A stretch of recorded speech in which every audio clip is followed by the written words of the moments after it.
ఓట్లేస్తే మీరు ఒకసారి తస్మత్ జాగ్రత్త గుర్తుపెట్టుకోండి.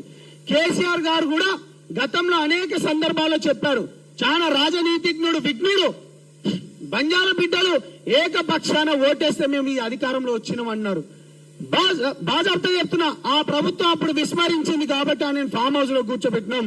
రేవంత్ రెడ్డి అన్న నువ్వు లక్కీ సీఎం, నువ్వు చాలా లక్కీ సీఎం. అట్టొచ్చి అక్కడ కర్ణాటకలో అక్కడ ఓడిపోడుతున్న బీజేపీ ఇక్కడ నుంచి వేరే వాళ్ళని మార్చుడుతోనే నీకు దారి తప్పి సీఎం అయినవు. కాబట్టి ఈ ప్రజలు బంజారా బిడ్డల ఓట్లు నీకు కావాలంటే నేను మళ్ళీ చెప్తున్నాను, విస్మరించకండి.